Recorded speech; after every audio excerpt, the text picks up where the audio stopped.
Bendiciones con todos. Tema 91 de las verdades de la palabra de Dios. Seguimos hablando en el libro de Génesis. Hoy vamos a hablar de la Torre de Babel y el surgimiento de las lenguas. Y para poder entender este mensaje, vamos a leer Génesis capítulo 11, versículo del 1 al 9. Póngale mucha atención. Tenía entonces toda la tierra una sola lengua y unas mismas palabras. Y aconteció que cuando salieron de oriente, hallaron una llanura en la tierra de Sinar, y se establecieron allí, y se dijeron unos a otros: vamos, hagamos ladrillo y cozámoslo con fuego. Y les sirvió el ladrillo en lugar de piedra, y el asfalto en lugar de mezcla.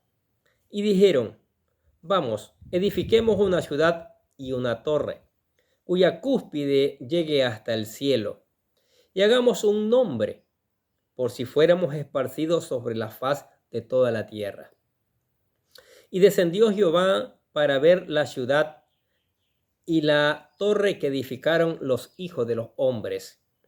Y dijo Jehová: he aquí el pueblo es uno, y todos estos tienen un solo lenguaje, y han comenzado la obra, y nada les hará desistir ahora de lo que han pensado hacer.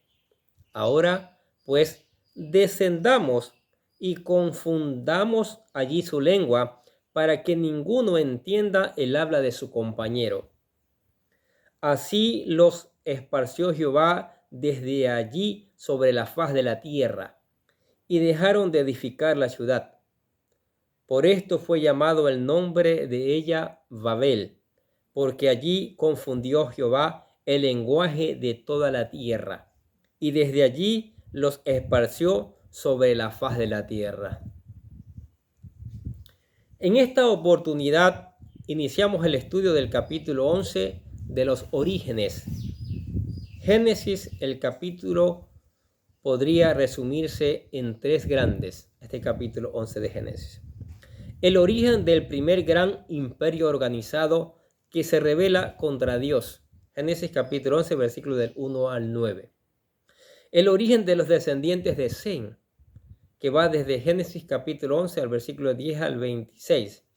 Y el origen de los descendientes de Taré, que va desde Génesis capítulo 11, versículo 27 al 32. De donde vendrá Abraham y posteriormente Israel. La vida después del diluvio está comenzando a darse en la nueva tierra. Todos sus habitantes son descendientes de los hijos de Noé, y hoy consideraremos el tema de la Torre de Babel y cómo los hombres se organizaron en plena rebelión en contra de Dios para construirla junto a una gran ciudad. La vida de los primeros post-diluvianos. Después del diluvio, el hombre comenzó a multiplicarse sobre la faz del nuevo mundo que ha quedado, y esta nueva humanidad descienden de los tres hijos de Noé, Sem, Jafet y Can. El tiempo ha transcurrido y obviamente los tres hijos de Noé han muerto, pero sus descendientes se han multiplicado en gran manera, obedeciendo así el mandato de Dios. ¿Cuál fue el mandato? Génesis 9:1. Bendijo Dios a Noé y a sus hijos y les dijo: fructificad y multiplicaos, llenad la tierra. Estos primeros versículos nos pueden enseñar cómo comenzó a ser la vida de los primeros habitantes de la tierra después del diluvio, y así aprender algunos detalles concernientes a ella. Primero, tenían una sola lengua. Génesis 11:1 dice: la primera cosa que aprendemos es que tenían una sola lengua, es decir, un mismo idioma. Ante esto, muchos se preguntaban: ¿qué idioma era el que se hablaba al principio? No lo sabemos, pero lo que sí nos dice la Biblia es que al principio existía un solo idioma. Ahora bien, la ciencia nos puede ayudar a corroborar que al principio de los tiempos existía un solo idioma. Hoy por hoy, los estudios de lenguas antiguas demuestran que todos los idiomas actuales poseen una fuente antigua en común. Por ejemplo, los idiomas modernos como el español, el inglés, el gales, el francés y el italiano poseen una base lingüística de 3 lenguas antiguas: el sánscrito de la India, el idioma latín y el griego. En el caso del latín, esta es una lengua muerta que se usa solo para designar algunos términos técnicos en medicina o jurisprudencia, así como en algunas misas. También podemos ver algunas similitudes entre algunas lenguas antiguas en cuanto a su ortografía, mostrándonos que esta lengua antigua fue la base de otros idiomas.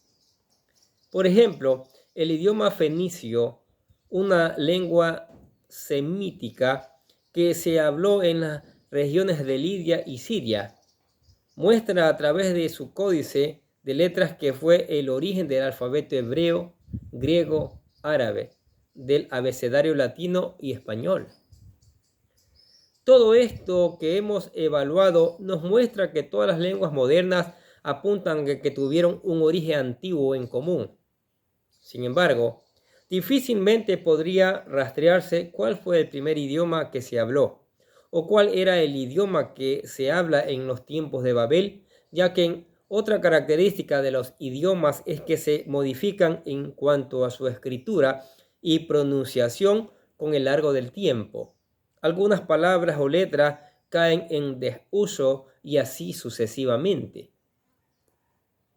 Ejemplo de esto es el idioma griego, por el ejemplo que ha estado cambiando entre el griego jónico y el griego dórico, el griego eólico, el griego clásico, el griego koine, que fue el griego en el cual se escribió el Nuevo Testamento, entre otros muchos dialectos que evolucionaron a lo que hoy conocemos como el griego moderno. De igual manera, el español ha cambiado mucho.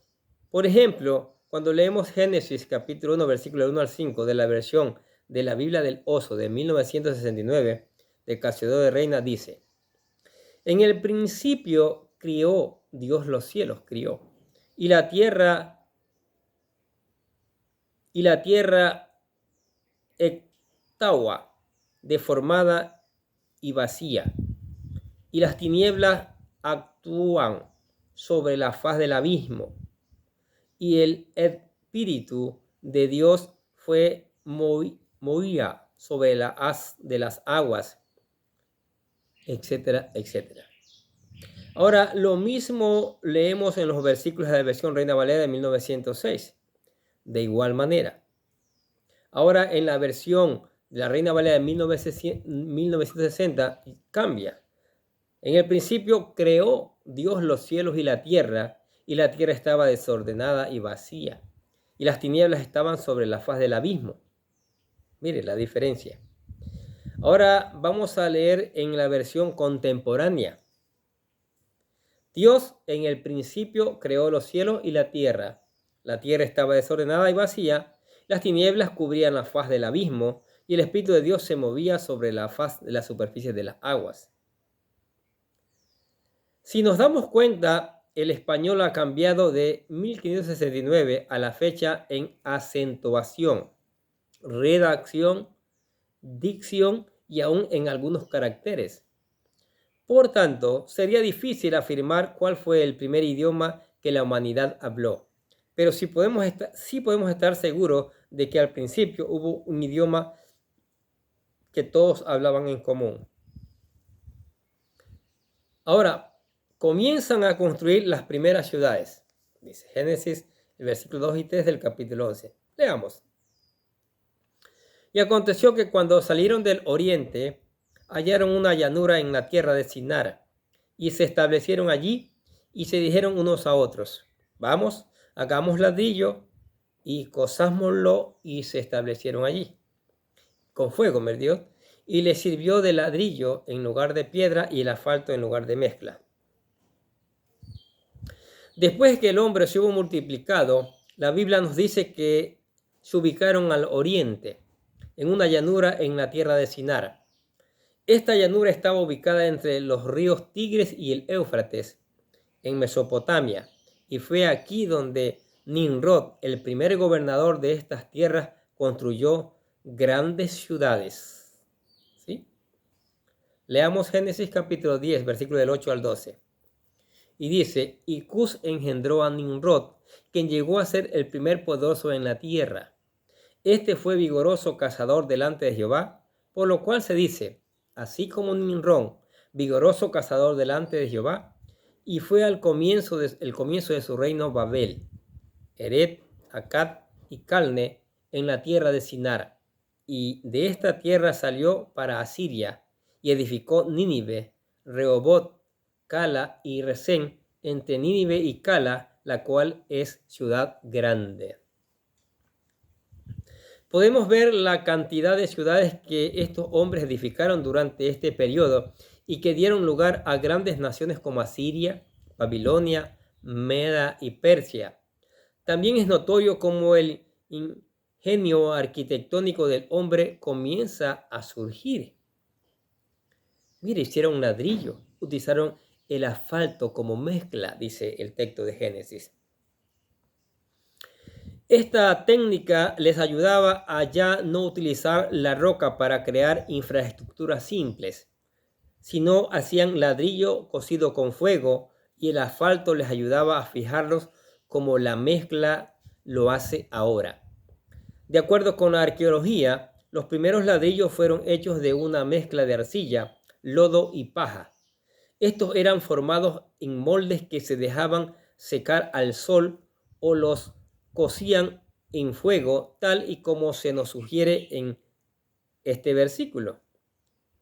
Lo cierto es que fue en esta enorme planicie en Mesopotamia que la humanidad tuvo su cuna como civilización, construyendo grandes ciudades y obras arquitectónicas que hoy en día se han descubierto en Irak y que dan testimonio de esto. Ahora, el hombre comienza a rebelarse contra Dios. Todo esto lleva al hombre a rebelarse contra Dios. El versículo 4 de Génesis capítulo 11 dice, y dijeron, vamos, edifiquemos una ciudad y una torre, cuya cúspide llegue al cielo, y hagámonos un nombre, por si fuéramos esparcidos sobre la faz de la tierra. Debido a la grandeza que llegó a manifestarse debido a la unión de todos estos hombres, el orgullo debió apoderarse de ellos, convirtiéndolos en personas arrogantes que creían que no necesitaban depender de Dios y por ello decidieron que lo mejor no era separarse, sino continuar unidos para mantener su fortaleza en medio de esta alianza, y para ellos decidieron construirse una gran ciudad, así como una torre, cuya cúspide llegara a la más cercano al cielo, y así hacerse de un nombre, es decir, una reputación que testificara la grandeza de su poder. ¿Qué les parece? Y dijeron, vamos, edifiquemos una ciudad y una torre, cuya cúspide llegue al cielo, y hagamos un nombre, por si fuéramos esparcidos sobre la faz de la tierra.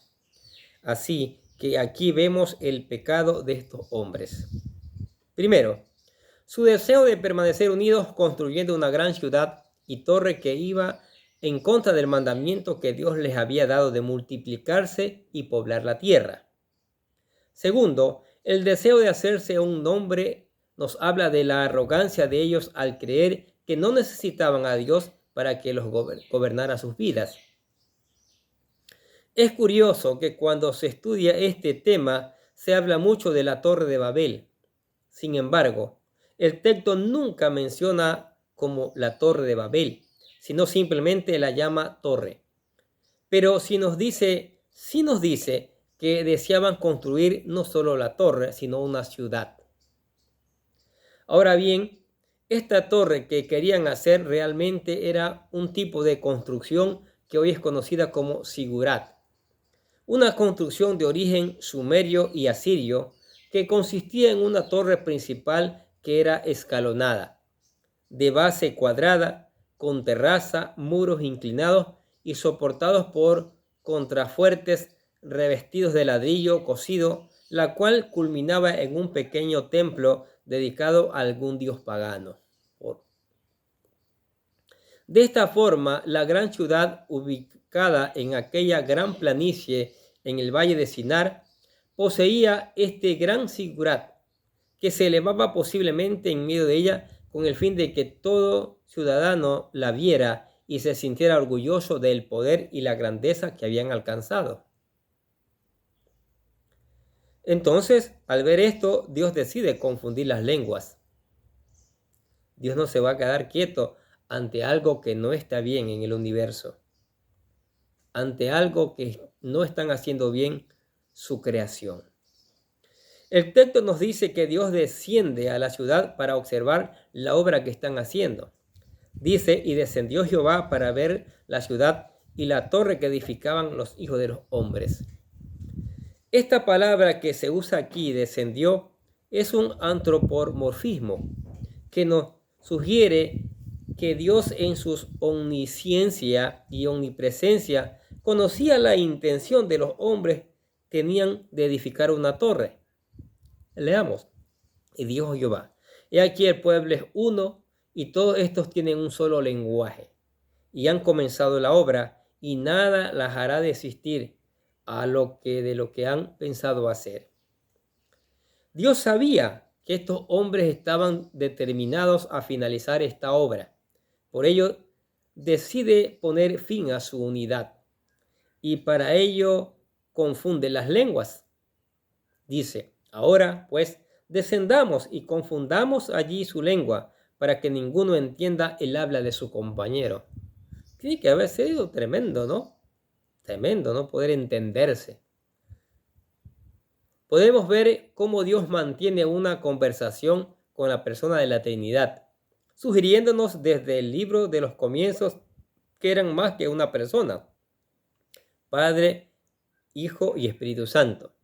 En general, Dios confundió sus lenguas, es decir, provocó que los idiomas que hablaban cada uno fuese diferente a tal punto de que ya no pudieran ponerse de acuerdo y vivieron y que su unión ya era imposible, por lo que decidieron separarse. Ahora, al confundir las lenguas, Dios puso fin a esta rebelión y el hombre se vio obligado a separarse y a poblar diferentes partes de la tierra, cumpliéndose así la voluntad de Dios, a tal punto que aquel lugar fue llamado Babel. La palabra Babel se traduce del hebreo Babel, que significa confusión, y prácticamente eso es lo que les espera a aquellas naciones que, cegadas por su poderío y majestad, se olvidan de Dios y deciden gobernar sus países sin considerar el consejo de la palabra de Dios. Ahora, la construcción de la Torre de Babel ilustra el rechazo continuo del hombre de depender de Dios y obedecer el propósito divino para la humanidad. Sin embargo, para evitar que el hombre de este tiempo persista aún más en su pecado y esto lo condujera a su destrucción total, el Señor confundió sus lenguas y estos se vieron obligados a desistir en su intento de construir aquella gran ciudad y torre, comenzando así la población del nuevo mundo. ¿Qué les parece estas verdades de la palabra de Dios? ¿Sí? Cómo comienzan a edificar ciudades y cómo el orgullo les comienza a llegar a sus vidas y comienzan a apartarse de Dios y a construir una gran torre. Y Dios no permitió eso, que la terminaran, y allí los confunde sus lenguas. Y eso tiene que haber sido increíble, no entenderse el uno al otro. Es como cuando tú vas a otro país que habla, puedes decir, mandarín, y tú no sabes ni jota de eso y te comienzan a hablar y quieres hacer preguntas y quieres comprar y no sabes cómo hacerlo y qué sé yo, tiene que ser muy complicado, ¿no? Aunque ahora la tecnología te puede ayudar, un traductor te puede ayudar, pero en ese tiempo no había nada de eso. Entonces, Dios, Él es el Dios Todopoderoso y Él hace todas las cosas perfectas, ¿sí? Y Él sabía que La manera como esparcirlo era confundiendo sus lenguas. Y así lo hizo. ¿Quién con, quién con Dios? Con su poder y las decisiones importantes que Él toma para el bien de nuestras vidas, para el bien de la sociedad. Ahora, al saber usted esto, al ver que es un Dios tan grande, poderoso y amoroso, un Dios que está planificando lo mejor para nosotros, la vida eterna para nosotros, a pesar de las decisiones equivocadas que tomamos, entregó a su Hijo Jesucristo para salvarnos, para llevarnos a esa verdadera ciudad, a esa ciudad celestial, a vivir en la eternidad con Él, que es el mejor de los lugares que Dios ha creado para el ser humano, que es hecho a imagen y semejanza de Él. Entonces, para poder llegar allá, usted tiene que reconocer que Jesucristo es el Señor, que Jesucristo murió por usted, que Jesucristo derramó su sangre. Y nosotros hemos compuesto lo que llamamos la oración de fe, la oración para aceptar a Cristo con todas estas características para que usted se haga parte de la familia del Señor, se haga parte de aquellos que van a vivir mañana en la ciudad celestial. Repítela con todo su corazón y dice así: querido Dios, sé que soy un pecador y que nada de lo que hago puede hacerme ganar el cielo o la vida eterna. Creo que Jesucristo murió por mí, derramando su sangre para lavar todos mis pecados, para ser redimido, y que se levantó de la tumba al tercer día. Ahora mismo lo recibo como mi Salvador personal, confiando solamente en Él como mi único camino al cielo. Señor Jesús, séllame y lléname con tu Espíritu Santo, y escribe mi nombre en el libro de la vida para ser salvo. Y decimos gracias, amado Padre Celestial, por regalarme la vida eterna. ¿Aceptó a Cristo? Es la mejor decisión que usted ha hecho, la mejor decisión que usted ha tomado. Ahora es un hijo de Dios, y para mantenerse como hijo de Dios fuerte, dinámico, tiene que meditar todos los días en la palabra de Dios. Seguir aprendiendo estas maravillosas historias, lecciones de vida. Es más, la palabra es el manual para nuestras vidas, para corregirnos, para conducirnos. Dejemos que el Espíritu Santo nos enseñe, apliquemos esa palabra, después prediquemos esa palabra, mientras que usted alaba y glorifica el nombre del Señor, porque usted ha entendido que Él es el Rey de Reyes y Señor de Señores, y conversa con Él también a través de la oración. Le hace peticiones y Él le va a escuchar, Él le va a responder. Y también le invitamos a la iglesia. Venga a la iglesia. Acá juntos seguiremos aprendiendo estas maravillosas verdades que enriquecen nuestras vidas. Amén. Oremos. Gracias, Padre, por esta palabra que nos regala, Señor. Oramos para que esta palabra no vuelva vacía. Esta palabra llegue a miles, por no decir millones de personas, que las haga reflexionar, que las haga, esa reflexión nos lleve a aceptarte a Jesucristo como su Señor y Salvador. Que esa reflexión nos lleve a un cambio de vida, un cambio agradable a ti y de testimonio pujante al mundo, Señor. Padre, que tu Espíritu Santo se mueva llevando esta palabra y haciendo que no vuelva vacía, haciendo que haya una gran cosecha, Señor, porque este mundo lo que necesita es tu palabra que transforma, tu palabra que es como martillo, tu palabra que es como espada, tu palabra que es como fuego. Sí, Señor. Te damos gracias en el nombre del Señor Jesucristo y decimos amén. Y los bendecimos a ustedes que escuchan la palabra de Dios cada día. Sigamos escuchando, sigamos poniendo en práctica y sigamos reenviando a otros para que también conozcan estas maravillosas verdades. Nosotros desde acá les deseamos que tengan un día lleno de bendiciones.